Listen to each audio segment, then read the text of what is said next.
Before we get back to the episode, if you're listening on Spotify, please take a moment to tap 5 stars. It's one of the easiest ways to support Forensic Tales and helps the show reach new listeners. Thank you so much for being here. To get this episode of Forensic Tales ad-free, check us out at patreon.com/Forensic Tales. Forensic Tales discusses topics that some listeners may find disturbing. The contents of this episode may not be suitable for everyone. Listener discretion is advised. Amityville, Long Island is a quaint little town. Not much happens. Everybody knows each other by name. The perfect place to raise a family. On November 13th, 1974, police sirens pierce the quietness. Startled neighbors scramble to the home of their friends. They watch in horror as police pull one body bag, then another, and another, and another, and there's still more. This is Forensic Tales, episode number 75, The Amityville Horror.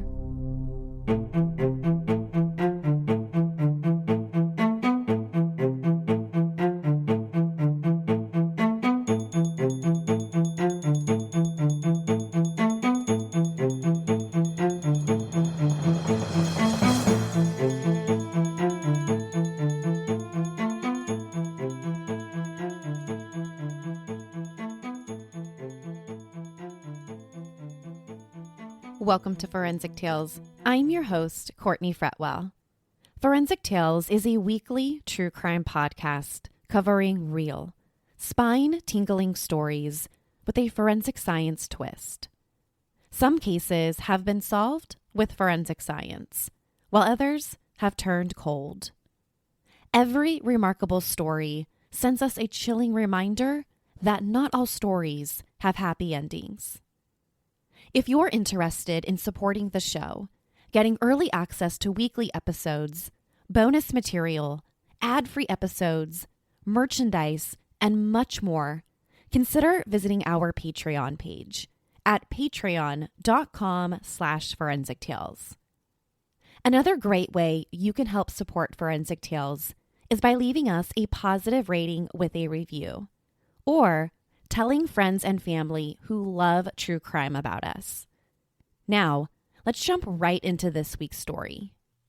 On November 13th, 1974, the events in Amityville, Long Island, inspired a multi-million-dollar horror movie franchise known as the Amityville Horror.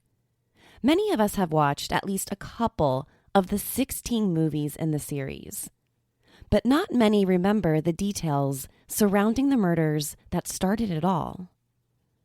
The DeFeo family was your typical all-American family. Ronald Joseph DeFeo Sr., who went by Big Ronnie, was born in 1930 to parents Rocco and Antoinette DeFeo. As a teenager, he met the love of his life and future wife, Louise Brigante. Louise Brigante had dreams of becoming a supermodel, but when she met Ronald DeFeo, she knew she wanted to marry him.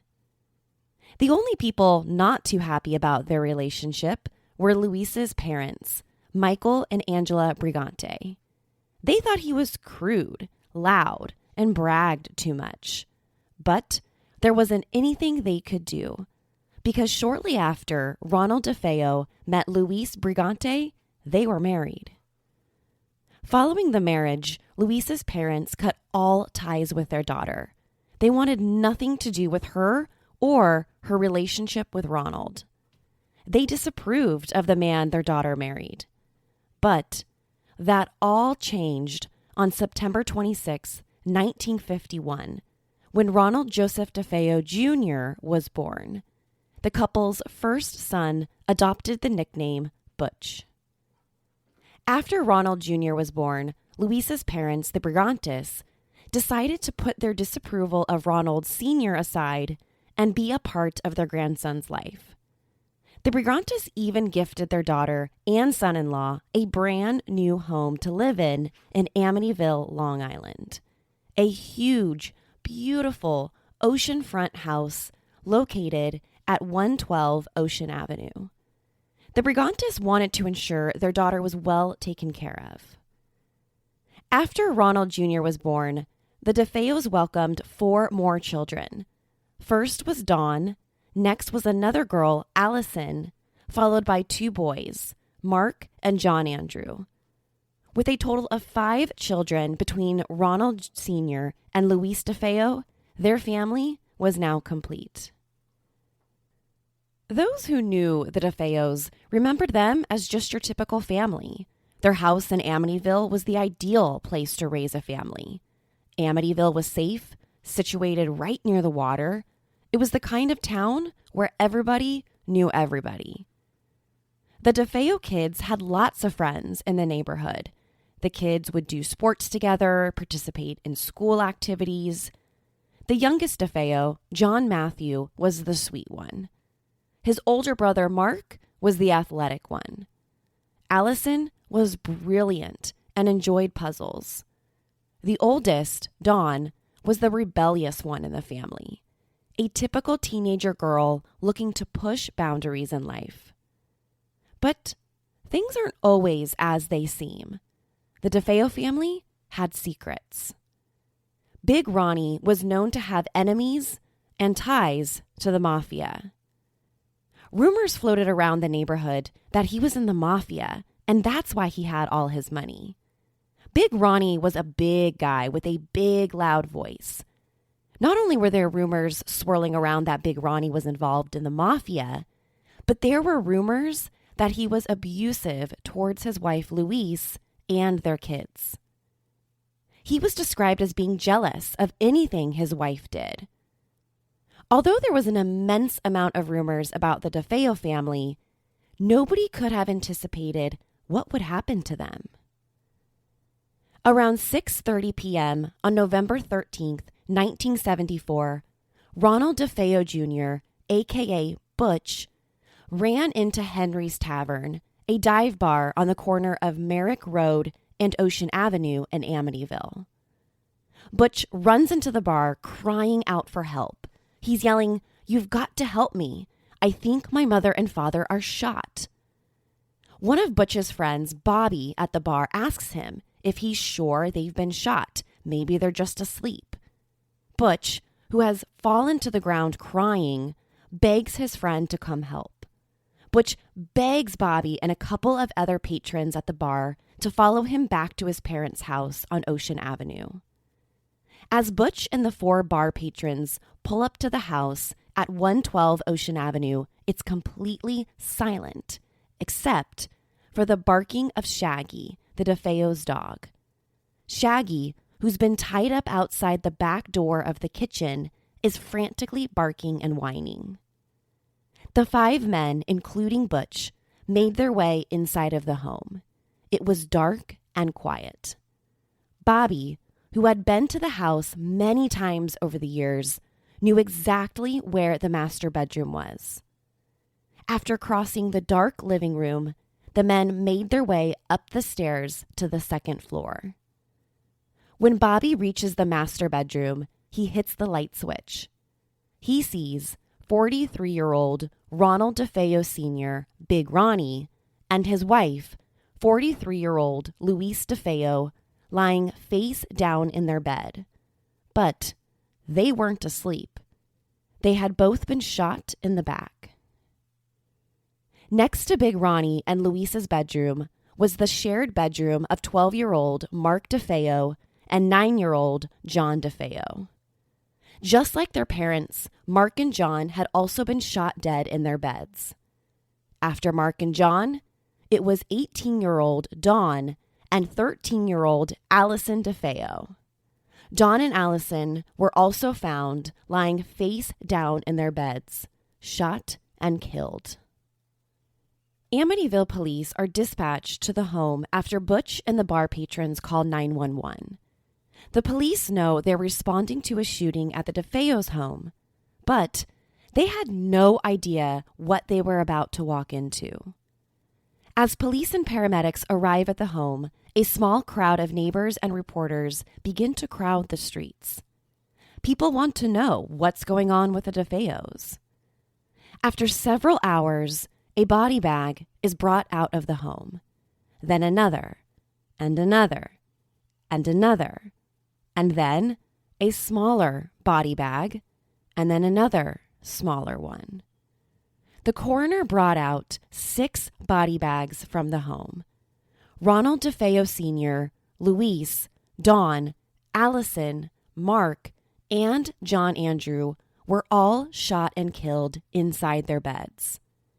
The only surviving member of the DeFeo family was Ronald DeFeo Jr., Butch, the person to discover the bodies.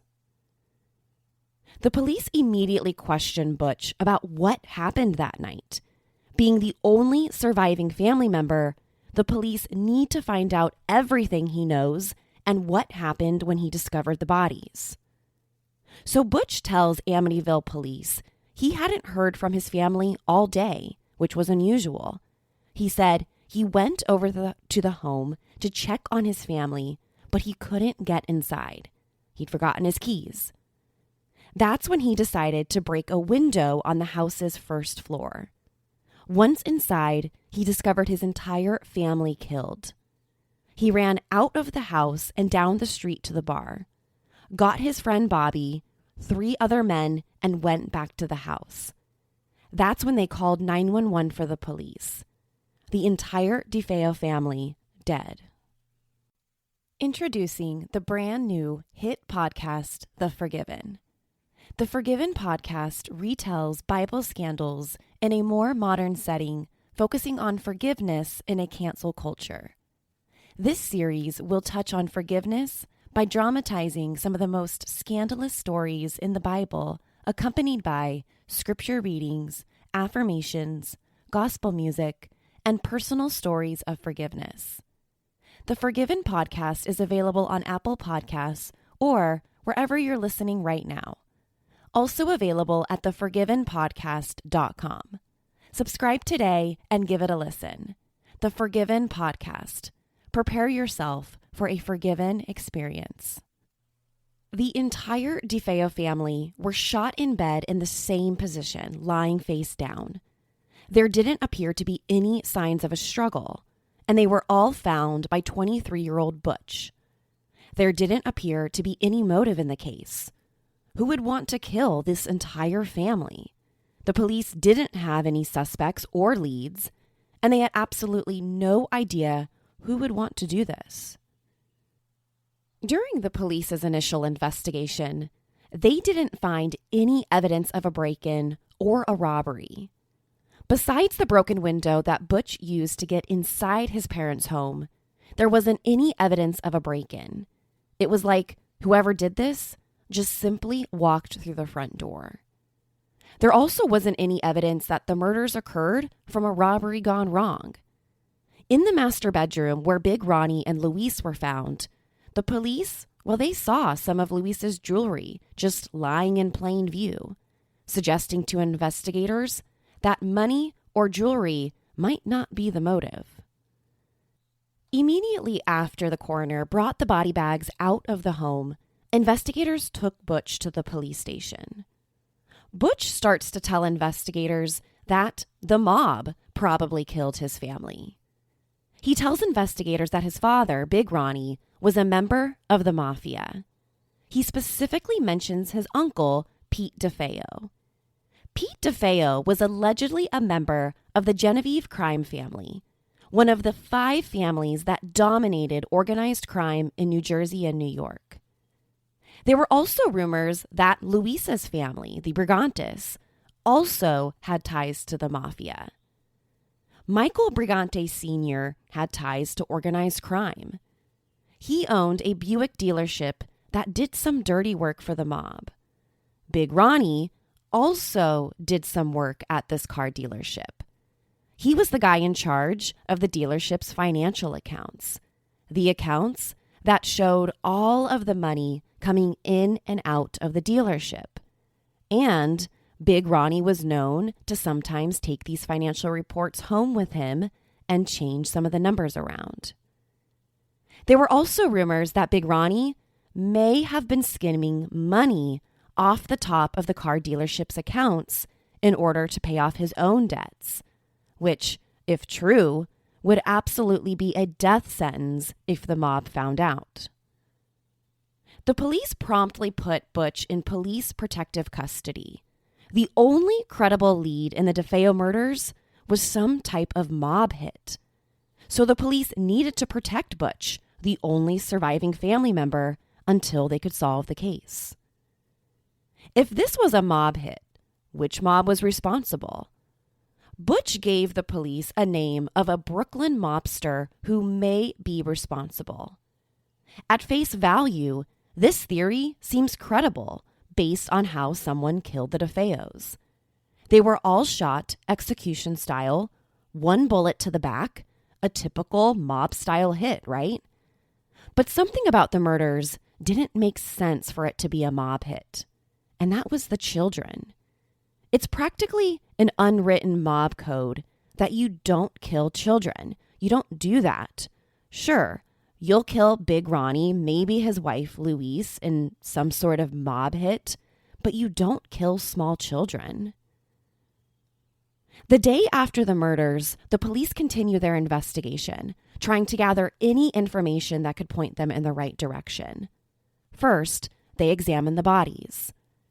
The medical examiner determined that all 6 victims were killed sometime during the early morning hours of November 13th. Based on the body's lividity and rigor mortis, he anticipated they were killed sometime between 16 and 18 hours before they were discovered. Now, this timeline matches up with a neighbor's account that he heard the DeFeo's sheepdog, Shaggy, barking and whining sometime around 3:15, 3:30 in the morning on November 13th, something that the neighbor thought was unusual. He had never heard Shaggy bark like that before. And the cause of death for all 6 victims were gunshot wounds from a rifle. They were all shot point-blank range. The gunshot wounds came from a high-caliber rifle, which is an unusual type of weapon to be used in a murder like this. High-caliber rifles are incredibly loud when they're fired. You would imagine that after the first shots were fired, the rest of the family would have heard something. These facts suggest that whoever did this maybe drugged the family before shooting them, or before they went to sleep. Except the medical examiner didn't find any drugs in their system. So, why didn't anyone wake up in the house? Well, it turns out someone did actually hear the gunshots that night. Ronnie Jr., Butch. Yes, Ronnie changed his story about the night someone killed his family. He's now saying he was inside the home when someone came in and shot his entire family.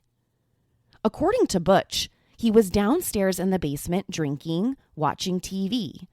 He said he'd been taking some drugs that night.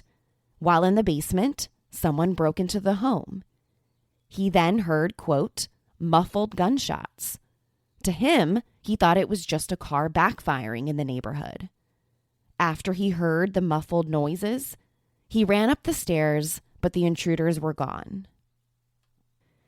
As the police continue to question Butch, they start to uncover who Butch really is. The police learn he quit school and has never been able to hold down a job. He's been enjoying drugs beginning at the age of 17, drinks heavily, drinking about a 5th of scotch every single day. He also has a stockpile of guns inside of the home. And what especially struck the police officers as odd, while Butch was in protective custody, he never said one nice thing about his murdered family. While Butch is in protective custody, investigators continue their search of the DeFeo's home. A search turned up a box of a .35 caliber lever-action Marlin 336C rifle, the same type of weapon used in the murders, a gun belonging to Butch. Within 48 hours of the murders, Butch was arrested for murdering his entire family. Initially, he stuck to his story that he was inside the basement and he had absolutely nothing to do with his family's murder. But after only a few hours of police questioning, he cracked. He killed them. After Butch confessed to the murders, nobody could understand the motive. What could drive a 23-year-old man to decide to shoot and kill his entire family? Why weren't there any signs of a struggle? Why didn't anyone in the family try to run away when the shooting began? And why were they all found lying face down in their beds? Butch's arrest raised more questions and more questions. In the weeks and months leading up to the murders, Butch became a ticking time bomb for violence. His drug and alcohol use was through the roof. The relationship between him and his father took a turn for the worse. Butch thought his father overworked him. He believed his father was abusive towards him and his mom, further angering Butch. Neighbors of the DeFeos recalled hearing and watching Butch physically fight with Big Ronnie out in the house's front yard on more than one occasion. On the night of November 13th, 1974, Butch had had enough. He was an enraged young man who decided to take his anger out on his entire family. At 3:15 a.m., the family's dog Shaggy starts to whine and howl in the backyard. The entire DeFeo family lay asleep inside the house. Butch grabs his .35 caliber Marlin rifle and goes upstairs. He knew that Big Ronnie, his father, was his biggest threat. He needs to take him out first. He walks into the master bedroom and fires 2 shots into his father, killing him almost instantly. As his mom starts to wake up from the noise, he fires a single shot at Louise, dead. After killing his parents, he walks across the hall and walks into the bedroom of his 2 little brothers, Mark and John Andrew. He fires 1 shot into both brothers. Before exiting the room, he stands in the doorway to watch his poor little brothers die. Butch then walks into Allison's room. He points his rifle right into her innocent face and fires once, dead. The police ask Butch if anyone in the home woke up during all of this. Butch tells police that Dawn, his 18-year-old younger sister, actually woke up. She walked down to the 2nd floor from her bedroom and asked her brother if everything was okay. Butch told her yes, of course, everything's fine. Then, after Dawn walked back upstairs to her bedroom on the 3rd floor, Butch followed her, waited for her to get back into the bed, and then he shot her, dead. After the murders, Butch sat in the house for a while and thought about what to do next. He showered, packed up his bloody clothes, and put them in a suitcase. He had the presence of mind to go into each bedroom and pick up the spent shell casings from the rifle. He got inside of his car and drove out to Brooklyn, where he dropped the suitcase with his bloody clothes in a storm drain. He then drove down to the South Bay and dumped the rifle. Then he went to work at the car dealership his grandfather owned. But after a couple hours at work that day, he told his boss he wasn't feeling well, so he left early. Once he left work early, he stopped by a friend's house to pick up some heroin and alcohol. After getting high, he decided it was time to go back to his parents' house. He had almost convinced himself that what happened earlier that day never happened. But when he got there, he realized he didn't have his key. He decides to go through the back window and inside of the home. Completely high on drugs and alcohol, he sees his family all dead in their beds, and that's when he runs down the street to the bar. To confirm his story, Butch led the police to the storm drain as well as the bay where everything was recovered. Leading up to the criminal trial, Butch's first defense attorney wanted him to use an insanity defense, but Butch refused. He didn't think he was crazy. By the time the case got to trial, however, he was now on his third defense attorney. He had fired the first one who wanted to use that insanity defense, and then he had physically assaulted the second one. The trial lasted 3 weeks, and during the last week, Butch took the stand in his own defense. On the stand, he didn't look like someone capable of murdering his entire family in cold blood. In front of the jury, he looked like a young, completely normal, 20-something young man. But on the stand, when the prosecution asked him if he shot and killed his family, he said yes. He sat there and said, "I killed them before they could kill me." Now, this wasn't a trial about whether or not Butch killed his family. It was about finding out why he did it. Many people took the stand and testified about Butch's childhood. They talked about the fighting they saw between him and his father, Big Ronnie. Prosecutors even offered up a few theories about Butch's motive behind the murders. At first, they said Butch was trying to steal money and jewelry from his parents on the night of the murders. But while trying to steal from them, they woke up, and that's when he decided he needed to shoot and kill them. But no money or jewelry was missing from the bedroom. The prosecutors also said that life insurance was a possible motive. Luis and Big Ronnie had a $200,000 life insurance policy to which Butch was the sole beneficiary. The defense's strategy was simple: insanity. Even though Butch was against an insanity defense at first, he eventually came around to the idea. An insanity defense was going to be his best shot. But an insanity defense has a high legal burden to prove. You can't just walk into court and say, "I'm crazy and therefore can't be held responsible for my actions." Far more often than not, defense attorneys can't prove that their clients meet the legal standard for insanity, and Butch's case is no different. His defense attorney couldn't prove insanity, and the jury found Butch guilty, and he was sentenced to 6 consecutive life sentences. A life sentence for each member of the DeFeo family. 1 year after the DeFeo family was murdered, Butch was starting his new life in prison.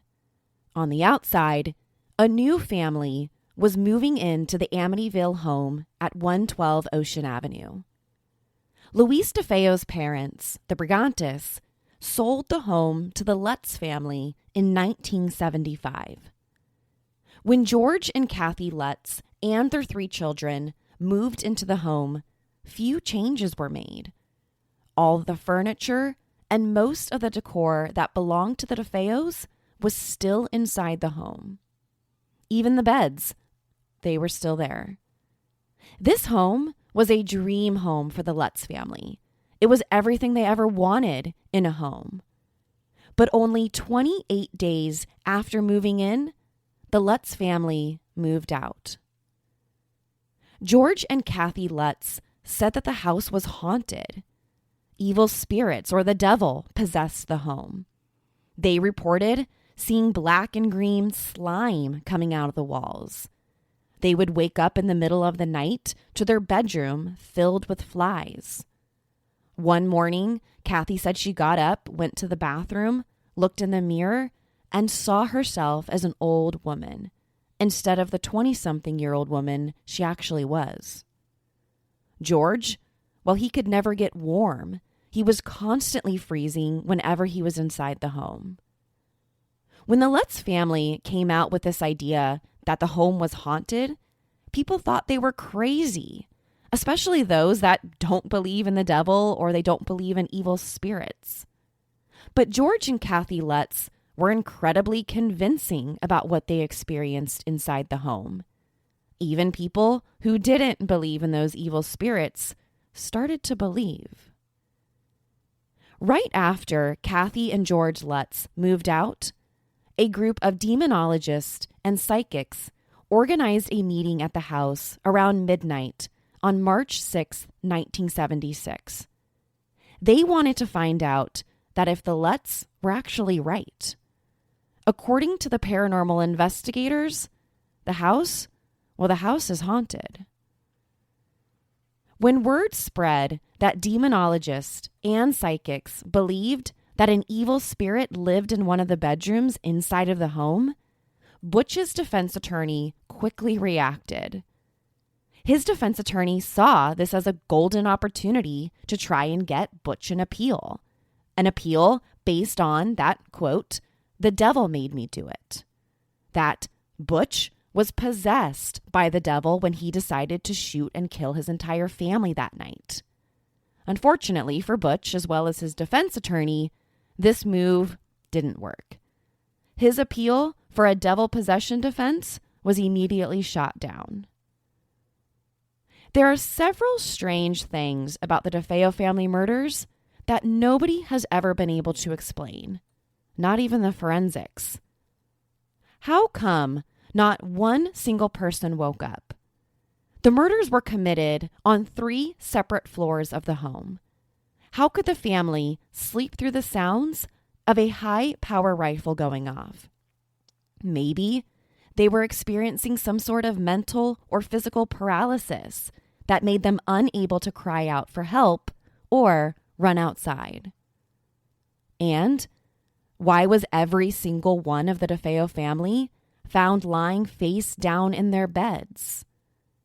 And of course, there's the biggest mystery of this entire story. Why? Why did Ronnie DeFeo Jr., aka Butch, decide to murder his family? Ronnie DeFeo Jr. just recently died in prison on March 12, 2021. He was 69 years old. Since the murders of the DeFeo family, there have been 16 movies made about the case. The first Amityville Horror movie came out in 1979, and the most recent one was released in 2017. The movies are loosely based on the actual murders themselves. The movies rather focus on demons, evil spirits, and a haunted house. Whether paranormal activity exists in the home, we'll never know. But what we know for sure is that evil did exist in the home, and his name was Ronnie DeFeo Jr. To share your thoughts on the Amityville Horror and the murders of the DeFeo family, be sure to follow the show on Instagram and Facebook at Forensic Tales. Let me know what you think about the case. Also, to check out photos from the case, be sure to head to our website, forensictales.com. Don't forget to subscribe to Forensic Tales so you don't miss an episode. We release a new episode every Monday. If you love the show, consider leaving us a positive review or tell friends and family about us. You can also help support the show through Patreon. Thank you so much for joining me this week. Please join me next week. We'll have a brand new case and a brand new story to talk about. Until then, remember, not all stories have happy endings. Forensic Tales is a Rockefeller audio production. The show is written and produced by me, Courtney Fretwell. For a small monthly contribution, you can gain access to bonus content and be one of the first to listen to new episodes. Or, if you simply want to support my show, head over to our Patreon page, patreon.com/forensictales. You can also help support the show by leaving us a positive review and telling friends and family about us. Forensic Tales is a podcast made possible by our Patreon producers, Tony A., Nicole L., William R., David B., Sammy, Paula G., and Selena C.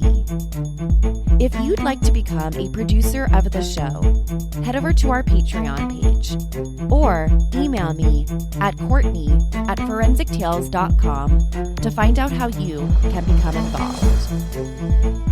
For a complete list of sources used in this episode, please visit forensictales.com. Please join me next week. We release a new episode every Monday. Until then, remember, not all stories have happy endings.